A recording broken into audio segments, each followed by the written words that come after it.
అందరికీ నమస్కారం అండి. నేను మీ రాధిక. కార్తీక మాసంలో 8వ రోజు కార్తీక మహాపురాణంలో 8వ రోజు పారాయణాన్ని ఈరోజు మనము తెలుసుకుందాము. 8వ రోజు పారాయణంలో భాగంగా వశిష్ఠుల వారు జనక మహారాజుకు ఈ విధంగా చెప్తూ ఉన్నారు. ఓ జనక నరేంద్ర, కార్తీక మాసంలో ఎవరైతే హరి ముందర నాట్యమును చేస్తారో వాళ్ళు శ్రీహరి ముందర నివాసులవుతారు. కార్తీక ద్వాదశి నాడు హరికి దీపమాలార్పణ చేసేవాళ్ళు వైకుంఠంలో సుఖిస్తారు.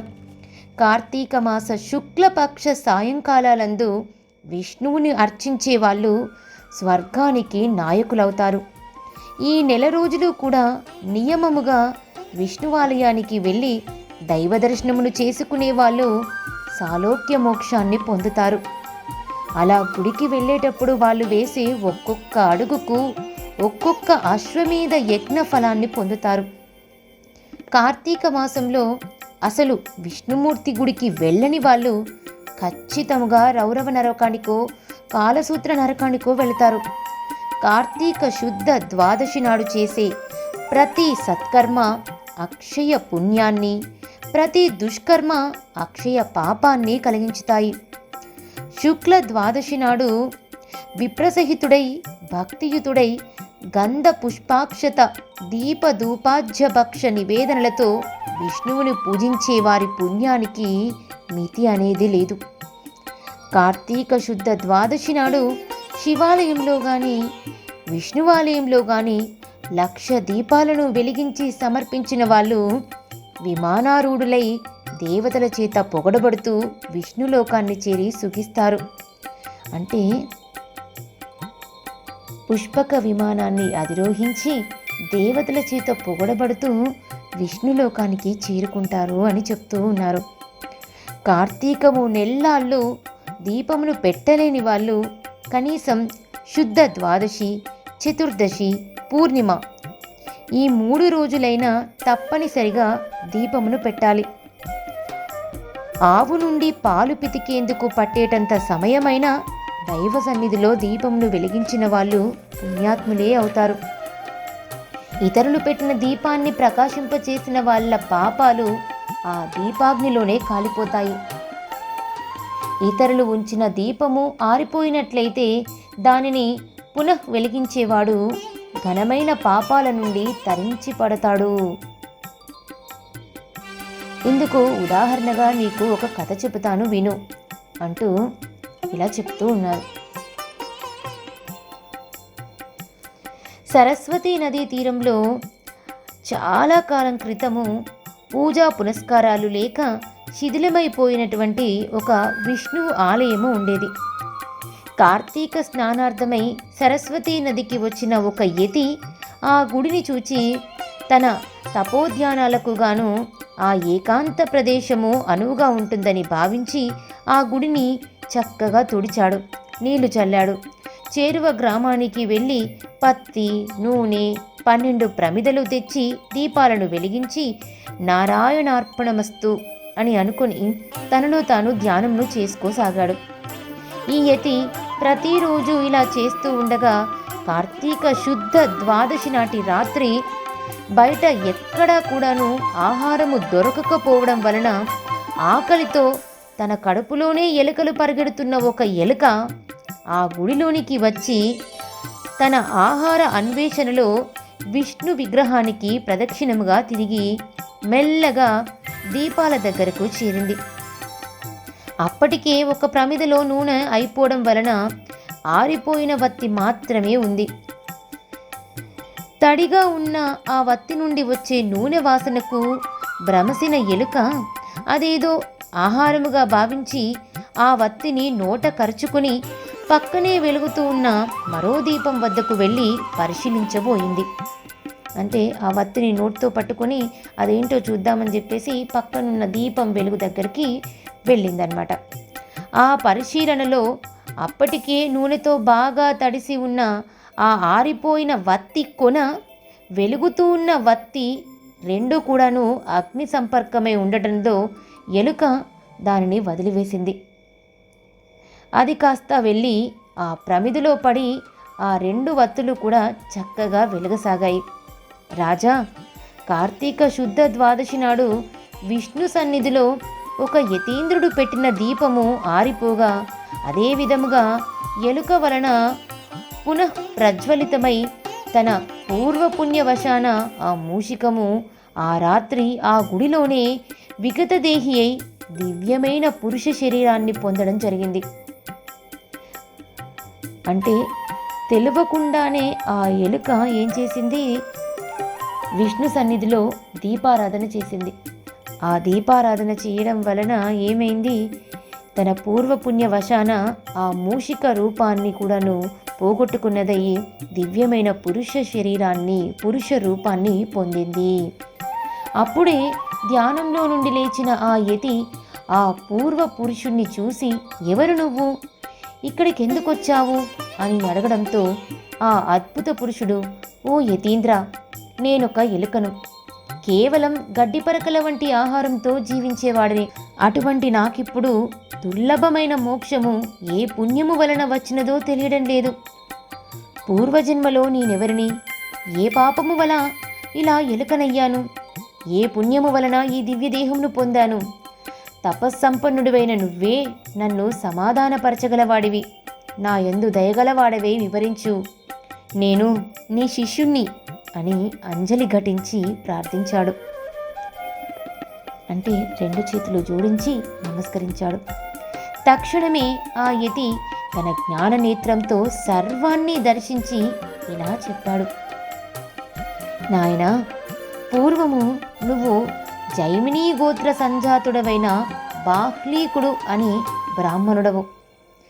బాహ్లీక దేశ వాస్తవ్యుడవైన నువ్వు నిరంతరం సంసార పోషణాపరాయణుడివై స్నాన సంధ్యాదుల్ని విసర్జించి వ్యవసాయమును చేపట్టి వైదిక కర్మానుష్ఠానులైన విప్రులని నిందిస్తూ ఉండేవాడివి. అంటే బ్రాహ్మణుడివై ఉండి కూడాను నీ తోటి బ్రాహ్మణులందరినీ కూడాను నిందిస్తూ ఉండేవాడివి. దేవతార్చనలను చేసేవాడివి కాదు. సంభావన లాలసలతో శ్రాద్ధ భోజనాలను చేస్తూ నిషిద్ధ దినాలలో కూడా రాత్రింబవ్వులు తినడమే పనిగా బ్రతికావు.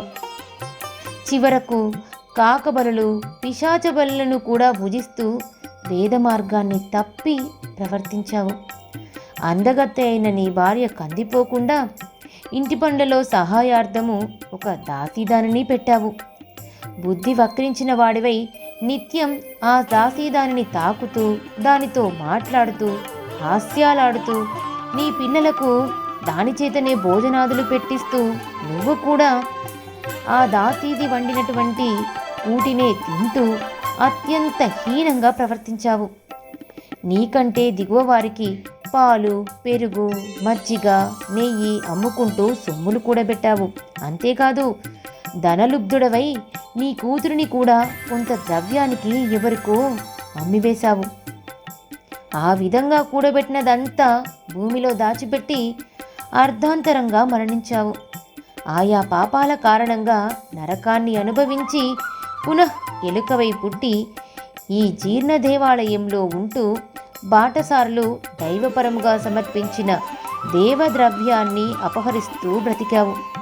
ఈరోజు మహాపుణ్యవంతమైన కార్తీక శుద్ధ ద్వాదశి కావడం వలన ఇది విష్ణు సన్నిధానమైన కారణంగాను నీ ఎలుక రూపము పోయి ఈ నర రూపము నీకు సిద్ధించినది అని వివరించాడు. ఇదంతా కూడాను వినినటువంటి ఆ బ్రాహ్మణుడు, అంటే ఆ బాహ్లీకుడు, చాలా తను చేసినటువంటి పాపాలకి చాలా కుమిలిపోయాడు, చాలా పశ్చాత్తాపపడ్డాడు. ఆ తర్వాత ఆ యతి యొక్క మార్గదర్శకత్వంలోనే ఆ మరునాటి నుండి కార్తీక శుద్ధ త్రయోదశి, చతుర్దశి, పౌర్ణమి ఈ 3 రోజులు కూడాను సరస్వతీ నదిలో ప్రాతః స్నానాన్ని ఆచరించి ఆ పుణ్యఫలము వలన వివేకవంతుడై బ్రతికినంత కాలము ప్రతి సంవత్సరము కార్తీక వ్రతాచరణ తత్పరుడై మసలి అంత్యములో సాయుధ్య మోక్షాన్ని పొందాడు.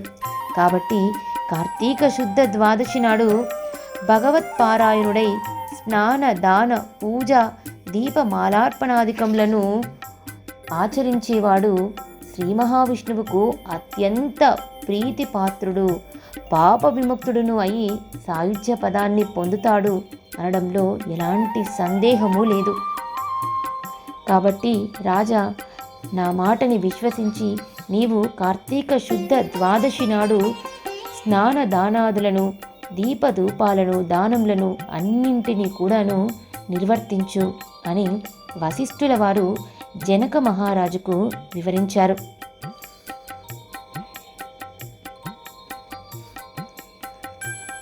అంతేకాకుండా జనక మహారాజా, దామోదరునకు అత్యంత ప్రీతికరమైన ఈ కార్తీకము నెల రోజులు నియమముగా తాంబూల దానమును చేసేవాళ్ళు మరుజన్మలో భూపతులుగా జన్మిస్తారు.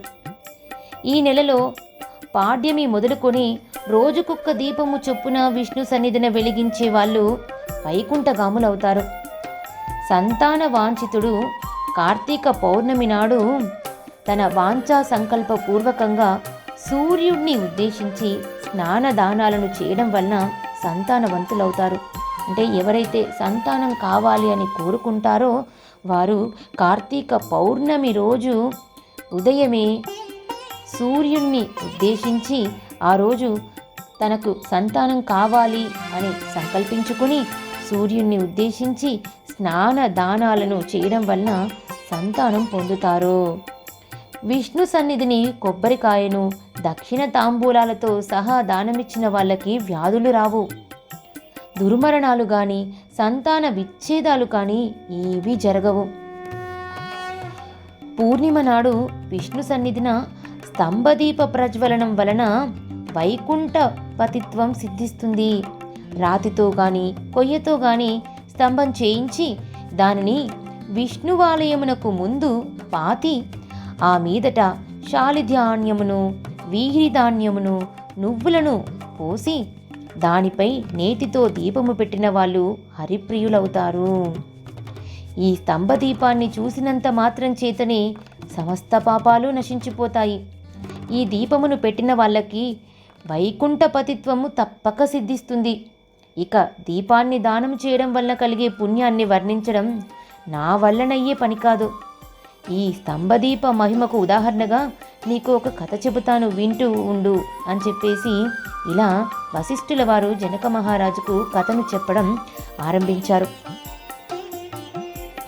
నానా తరుజాల మండితమైన మతంగముని ఆశ్రమంలో ఒక విష్ణు ఆలయము ఉండేది. ఎందరెందరో మునులు ఆ ఆలయానికి వచ్చి కార్తీక వ్రతులై ఆ నెల్లాళ్ళు శ్రీహరిని షోడశోపచారాలతోనూ అర్చిస్తూ ఉండేవారు. ఒకానొక కార్తీక మాసంలో వ్రతస్థలములోని ఒక ముని కార్తీకములో విష్ణు సన్నిధిని స్తంభదీపమును పెట్టడం వలన వైకుంఠము లభిస్తుందని చెబుతారు. ఈరోజు కార్తీక పూర్ణిమ గనుక మనము కూడా ఈ విష్ణువాలయ ప్రాంగణంలో స్తంభదీపాన్ని వెలిగిద్దాము అని సూచించాడు. అందుకు సమ్మతించినటువంటి ఆ ఋషులందరూ కూడాను ఆ గుడి ఎదుటనే కొమ్మలు కనుపులు లేని మంచి స్తూపాకారపు చెట్టును ఒకదానిని చూసి దానినే స్తంభముగా నియంత్రించి శాలివ్రీహి తిల సమేతముగా, అంటే శాలిధాన్యమును, వ్రీహిధాన్యమును ఇంకా నువ్వులను వీటినన్నింటినీ కూడాను దానిపై పోసి దానిపైన నేతితో దీపాన్ని వెలిగించి విష్ణు సమర్పణము చేసి గుడిలోకి వెళ్ళి పురాణ కాలక్షేపాన్ని చేయడం ఆరంభించారు. అంతలోనే వారికి చటాచటారావాలు వినడంతో వెనుదిరిగి స్తంభం వైపు తిరిగి చూశారు. అంటే పెద్ద పెద్ద ధ్వనులు వినపడ్డాయి. ఆ ధ్వని వినపడగానే వెంటనే వాళ్ళందరూ కూడాను వెనక్కి తిరిగి చూశారంట. అప్పుడు వాళ్ళలా చూస్తూ ఉండగానే ఆ స్తంభము పటాపటా రావాలతో నిలువునా పగిలి నేలను పడిపోయింది. అందులో నుంచి ఒక పురుషాకారుడు వెలువడటంతో విస్మయచకితులైన ఆ ఋషులు, ఎవరు నువ్వు? ఇలా స్థానువుగా ఎందుకు పడి ఉన్నావు? నీ కథ ఏమిటో చెప్పు అని అడిగారు. అందుకు ఆ పురుషుడు ఇలా చెప్పసాగాడు. ఓ మునివరేణ్యులారా, నేను గతంలో ఒక బ్రాహ్మణుడను. అయినా వేదశాస్త్ర పఠనమును గాని హరికథాశ్రవణమును గాని క్షేత్రయాత్రాటనలను గాని ఏనాడు చేసి ఎరగను. అపరిమిత ఐశ్వర్యము వలన బ్రాహ్మణ ధర్మాన్ని వదిలి రాజునై పరిపాలన చేస్తూ దుష్టబుద్ధితో ప్రవర్తించేవాడిని. వేద పండితులు, ఆచారవంతులు, పుణ్యాత్ములు, ఉత్తములు అయిన బ్రాహ్మణులను నీచాసనాలపై కూర్చోబెట్టి నేను ఉన్నతాసనంపై కూర్చుండేవాడిని. ఎవరికి దాన ధర్మాలు చేసేవాణ్ణి కాదు. తప్పనిసరైనప్పుడు మాత్రము ఇంతిస్తాను అంతిస్తాను అని వాగ్దానం చేసేవాడిని తప్ప ద్రవ్యాన్ని మాత్రము ఇచ్చేవాడిని కాను. దేవ బ్రాహ్మణ ద్రవ్యాలను స్వంతానికై ఖర్చు చేసుకునేవాడిని. తత్ఫలముగా దేహాంతాన నరకగతునై అనంతరము 52,000 మార్లు కుక్కగాను, 10,000 సార్లు కాకిగాను, మరో 10,000 పర్యాయాలు తొండగాను, ఇంకో 10,000 సార్లు విష్టానినైన పురుగుగాను, 1,000,000 జన్మలు చెట్టుగాను, గత 1,000,000 జన్మలుగా ఇలా మొద్దు వలను పరిణమించి కాలంను గడుపుతున్నాను. ఇంతటి పాపినైన నాకు ఇప్పుడు ఎందుకు విమోచనము కలిగిందో, ఈ విశేష పురుషాకృతి ఎలా వచ్చిందో సర్వజ్ఞులైన మీరే నాకు చెప్పాలి. ఆ ఉద్భూత పురుషుని వచనాలను విన్న ఋషులు తమలో మాటగా ఇలా అన్నారు. ఈ కార్తీక వ్రత ఫలము అంటే వాళ్ళు ఇలా అనుకుంటున్నారనమాట, లోపల ఇట్లా అనుకుంటున్నారు. అతను తన గురించి వివరించిందంతా కూడాను ఈ ఋషులు విన్నారు. విని వాళ్ళ మనసులో ఇలా అనుకుంటూ ఉన్నారు. ఈ కార్తీక వ్రత ఫలము యథార్థమైనది సుమా, ఇది ప్రత్యక్ష మోక్షదాయకము. మన కళ్ళ ముందరే ఈ కొయ్యకు ముక్తి కలిగినది కదా. అందున కార్తీక పూర్ణమి నాడు స్తంభదీపమును పెట్టడం సర్వత్రా శుభప్రదము. మనచే పెట్టబడిన దీపము వలన ఈ మొద్దు ముక్తిని పొందినది. మొద్దైనా మ్రాకైనా సరే కార్తీకములో దైవ సన్నిధిని దీపాన్ని వహించడం వలన దామోదరుని దయ వల్ల మోక్షమును పొందడం తథ్యము. ఇలా చెప్పుకుంటున్న వారి మాటలను విన్న ఉద్భూత పురుషుడు, అయ్యలారా, దేహి ఎవరు, జీవి ఎవరు, జీవుడు దేనిచేత ముక్తుడు, దేనిచేత బద్ధుడు అవుతున్నాడో, దేనిచేత దేహ ఇంద్రియాలు కలుగుతున్నాయో నాకు వివరింపుడు అని ప్రార్థించడంతో ఆ తాపసులలో ఉన్నటువంటి అంగీరసుడు అనే ఒక ముని అతనికి ఇలా జ్ఞానబోధ చెయ్యాలి అని అనుకున్నాడు. మరి అంగీరసుడు అతనికి ఎలా జ్ఞానబోధ చేశాడు అనేటువంటి విషయాలని రేపటి పారాయణంలో మనము తెలుసుకుందాము. ఈ వీడియో కనుక మీకు నచ్చినట్లయితే లైక్ చేయండి, షేర్ చేయండి. ఇంకా ఎవరైనా నా ఛానల్ని సబ్స్క్రైబ్ చేసుకునే వాళ్ళు ఉంటే వెంటనే సబ్స్క్రైబ్ చేసుకోండి.